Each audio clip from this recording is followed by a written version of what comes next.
నమస్తే welcome to Leo news.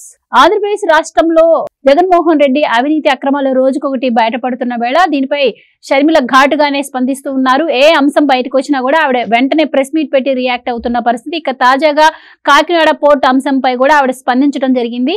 అయితే ఆవిడ స్పందించిన ప్రతిసారి వైసీపీ దాన్ని వక్రీకరించి ఆవిడ పర్సనల్ గా కక్ష పెట్టుకుని మాట్లాడుతున్నారు అని ప్రచారం చేస్తున్న నేపథ్యంలో దానికి కూడా ఆవిడ ఒక క్లారిటీ అయితే ఇవ్వడం జరిగింది. ఇక ముఖ్యంగా టీడీపీ చేతిలో ఏసీబీ ఉంది, మరి దీనిపైన ఎంక్వైరీ జరిపించాలి, చంద్రబాబు గారు త్వరగా రియాక్ట్ అవ్వాలి అని కూడా ఆవిడ మాట్లాడటం అయితే జరిగింది. మరి ఆవిడ అడుగుతున్నట్టు చంద్రబాబు గారు త్వరగా రియాక్ట్ అయ్యే అవకాశం ఉందా? ఇలాంటి విషయాలు తెలుసుకుందాం. మనతో పాటు ఉన్నారు senior journalist doctor Durga Vadlamani గారు. నమస్కారం మేడం. నమస్తే అండి. సో షర్మిల గారు చాలా యాక్టివ్ గా ఉంటున్నారు రాజకీయాల్లో. ముఖ్యంగా జగన్మోహన్ రెడ్డి గారి గురించి బయటపడుతున్నటువంటి ప్రతి అంశం పైన కూడా ఆవిడ స్పందిస్తున్న పరిస్థితి. సో నిన్న కూడా ఆవిడ ఒక ప్రెస్ మీట్ పెట్టి క్లియర్ గా వైసీపీ వాళ్ళకి ఘాటుగానే కొన్ని చురకలు అయితే అంటించింది. ఇంకా ఈ రోజు కూడా ఆవిడ ఒక ప్రెస్ మీట్ పెట్టి మాట్లాడటం అయితే జరిగింది. చంద్రబాబు గారు త్వరగా రియాక్ట్ అవ్వాలి, దీనిపైన త్వరితగతిన ఎంక్వైరీస్ ఉండాలి అని చెప్పి కూడా ఆవిడ మాట్లాడుతుంది. అఫ్ కోర్స్ ఆంధ్రప్రదేశ్ ప్రజల నుంచి కూడా అదే డిమాండ్ వినిపిస్తోంది. సో దీనిపైన చంద్రబాబు గారు స్పందించారు అంటున్నారు. సో ఆయన ఏం మాట్లాడారు, మరి దీనిపైన చర్యలు ఎప్పుడుండే అవకాశం ఉంది, మీరేం చెప్తారు? ఏంటి అసలు ఇవాళ మీరు చెప్పినట్టు షర్మిల గారు మాట్లాడడం బాగుంది, స్పందించడం బాగుంది, తప్పులేదు. దాన్ని వైసీపీ వాళ్ళు వక్రీకరించడం కూడా అది అన్యాయమే. ఎందుకంటే ఆవిడ ఒక కాంగ్రెస్ అధ్యక్షురాలుగా ఆవిడ మాట్లాడుతుంది. జగన్మోహన్ రెడ్డి చెల్లెలుగా కంటే కూడా కాంగ్రెస్ అధ్యక్షురాలుగా ఆవిడ వాయిస్ ఆవిడ వినిపించాలి, తప్పదు కదా. ఒక పార్టీలో ఉన్నప్పుడు ఆ పార్టీ విధానాలను బట్టి ఆవిడ మాట్లాడుతుంది. దానికి అసలు వైసీపీ వాళ్ళు ఎందుకు ఉలిక్కి పడతారు? మీరు చెప్పినట్టుగా అసలు వ్యక్తిగత దూషణలకు ఎందుకు వెళ్తారు వాళ్ళు? అవన్నీ తప్పు. నువ్వు చేతనైతే సమాధానం చెప్పు, లేదు నోరు మూసుకో. రెండోది, ఇప్పుడు ఆవిడ ఒక ఏమంటారు, ఒక పంజరం చూపించి మీకు కనిపిస్తోందా ఇది పచ్చ కలర్లో ఉంది అంటోంది కదా. కనిపిస్తోంది, అందరికీ కనిపిస్తోంది. ఏసీబీ ఆ పంజరంలో చిక్కుకున్న చిలక అన్నట్టుగా ఆవిడ మాట్లాడుతోంది. కాదు, ఏసీబీ కరెక్ట్గానే పనిచేస్తున్నారు. ఇప్పుడు చంద్రబాబు నాయుడు గారు అదే చెప్తున్నారు. ఇప్పుడు ఏ రకంగా వాటిని స్వాధీనం చేసుకోవాలి, ఈ భూములు కావచ్చు, ఈ సెజ్జులు సంబంధించి కావచ్చు, ప్రతి ఒక్కదాని మీద వాళ్ళు దృష్టి పెడుతున్నారు. అయితే మేము న్యాయపరంగా వాటిని మేము ఎలా పరిష్కరించుకోవాలి, అసలు వాటిని మనం స్వాధీనం చేసుకోవచ్చు ఆ ప్రభుత్వం అనేది, దానికి చట్టం ఏం చెప్తోంది అంటే చట్టానికి లోబడి ఏ రకంగా ముందుకెళ్ళాలి అన్న అంశం మీద మేము దృష్టి పెట్టామని ఆయన క్లారిటీ నిన్ననే ఇచ్చారు. ఆవిడ ఇవాళ ప్రెస్ మీట్ పెట్టి మరి ఆవిడ మాట్లాడటంలో ఆంతర్యం ఏమిటో మనకు అర్థం కాల. మరి నిన్న ప్రెస్ మీట్ ఆవిడ చూడలేదా? అంతకుముందే ఆవిడ సిబిఐ ఎంక్వైరీ వేయాలి అని అంది. చంద్రబాబు నాయుడు గారు ఆల్రెడీ నేను వేసాము అని చెప్పారు వాళ్ళు. అంటే ఇది ప్యారలల్గా జరుగుతోంది. మేబీ అంటే ఆవిడ అడిగేలోపే అక్కడ జరుగుతోందా, లేకపోతే ఆవిడ అడుగుతుంటే ఇక్కడ జరుగుతోందా మనకు అర్థం కావట్లే. కాబట్టి ఇది క్లారిటీ ఆవిడ చూసుకోవాలి ఈ విషయంలో. తర్వాత ఇప్పుడు ఆవిడ పంజరం ఇవన్నీ కూడా అవసరం లేదు. ఇవన్నీ ఏదో ఒక డ్రామా లాగానో లేదు ఒక పబ్లిసిటీ కోసమో చేసినట్టుగా ఉందంతే. నువ్వు గట్టిగా మరి కాదండి 5 ఏళ్ళు అన్నగారు అన్ని తప్పిదాలు చేసి ఆవిడ నోరు మూసుకుని ఎందుకు కూర్చుంది ఆ రోజు? నీకు అంత వ్యతిరేకత ఉన్నప్పుడు నీకు తెలుసు కదా లోపల ఏం జరుగుతుందో.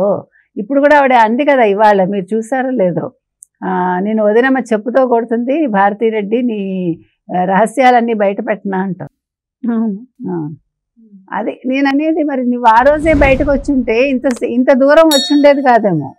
అసలు ఆ రోజే బయటకు వచ్చి నీకు దమ్ముంటే ఆ రోజు నువ్వు అసలు సగం మందిని చీల్చేసి ఉంటే పార్టీ బాగుపడేదేమో, నువ్వు అప్పుడే ముఖ్యమంత్రి అయి ఉండేదానివేమో.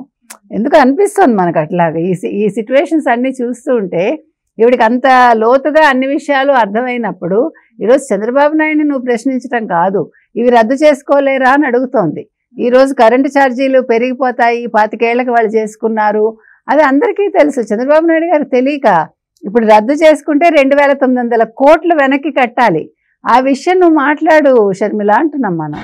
ఎందుకంటే ఇవాళ చంద్రబాబు నాయుడు చేయలేక కాదు, అది జగన్మోహన్ రెడ్డి చేసిన తప్పిదాల్లో మీరు చెప్పినట్టుగా ఒక గన్ను పెట్టి ఆయన అందరినీ బెదిరించినట్టుగానే ఈ ఒప్పందాల్లో ఆయన ఏం చేశాడు?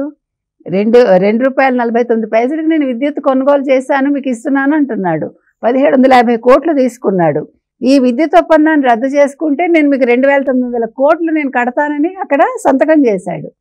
సో దాన్ని ఏ రకంగా సాల్వ్ చేయాలి అనే దాని మీద ఈరోజు ఆంధ్రప్రదేశ్ ప్రభుత్వం ముఖ్యంగా చంద్రబాబు నాయుడు గారు దృష్టి పెట్టారు. మరి అది కూడా ఆవిడ తెలుసుకోవాలి. ఆవిడ మాట్లాడిన దాంట్లో 2,900 కోట్ల గురించి ప్రస్తావన ఎక్కడా రాలే. అంటే రివర్స్ కట్టాలి అనే విషయం ఆవిడ ఎక్కడా ప్రస్తావించలేదు. అంటే జగన్మోహన్ రెడ్డి అనేవాడు తన సొంత అంటే లాభాలు తప్ప నాకు 1,750 కోట్లు వస్తే చాలు, ప్రజలు ఏమైపోతే ఏంటి, 2,900 కోట్ల ప్రజాధనం నేను దుర్వినియోగం చేస్తాను అవసరమైతే అనుకున్నాడు. ₹2.49 గురించి మాట్లాడుతున్నాడు కానీ ఈ 25 ఏళ్లలో అది ఎంత పెరుగుతుంది? ఈ ₹2.49 25 ఏళ్ళు అయ్యేసరికి ఎంత అవుతుంది?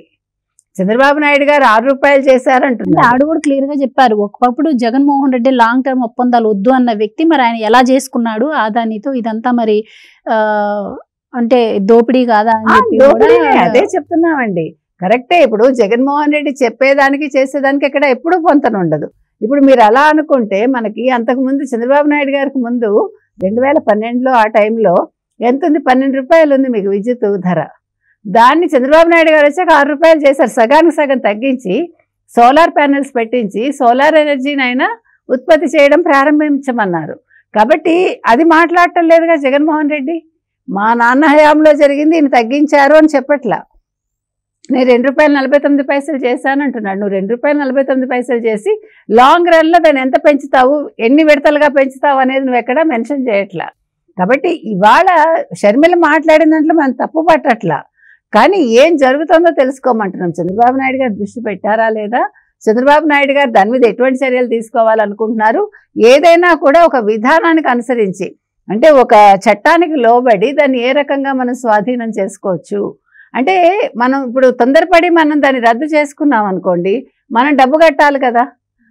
అతను ఒప్పందం చేసుకున్నాడు కదా, ఆ ఒప్పందం ఇప్పుడు చెల్లుతుందా లేదా ఈ గవర్నమెంట్ వచ్చాక? అండ్ ఇంకోటి ఆవిడ ఇంకో మాట కూడా అన్నారు, అంటే ఆవిడ ఏ అంశాన్ని తెర మీదకు తీసుకొచ్చి అంటే జగన్మోహన్ రెడ్డి గారి గురించి ఏం మాట్లాడినా కూడా వైసీపీ తరపు నుంచి కొంతమంది నేతల ముందుకు వచ్చి షర్మిల పర్సనల్ గా తీసుకొని మాట్లాడుతుంది, పర్సనల్ గా ఎడ్జ్ పెట్టుకుంది అని చెప్పి ప్రచారం చేస్తున్నారు. సో ఆవిడ ఒక మాట అనింది, నేను పర్సనల్ గా తీసుకొని మాట్లాడితే వైసీపీ నేతల పరిస్థితి ఇంకోలాగా ఉండేది అని చెప్పి. సో అంటే ఇంకా బయటికి రావాల్సిన విషయాలు ఏమైనా ఉన్నాయంటారా? అండ్ ఇప్పుడు షర్మిల గారు చెప్తున్నట్టు ఆవిడ ఇవి కూడా చెప్పాల్సిన అవసరం కూడా ఉందంటారా ప్రజలకి? అంటే ఆ రోజు కూడా వస్తుందేమో మనకు తెలీదు.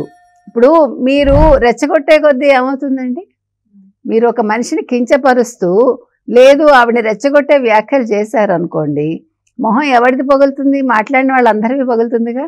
ఇప్పుడు జగన్మోహన్ రెడ్డితో ఆగదు. ఇక్కడ నిజాలు అనేవి బయటకు వస్తే ఒక జగన్మోహన్ రెడ్డికి సంబంధించే రావు, భారతీరెడ్డి గురించి వస్తాయి, అదేవిధంగా విజయసాయి రెడ్డి గురించి కూడా వస్తాయి, అదేవిధంగా వైవి సుబ్బారెడ్డి గురించి వస్తాయి, సజ్జల గురించి ముందుగా వస్తాయి.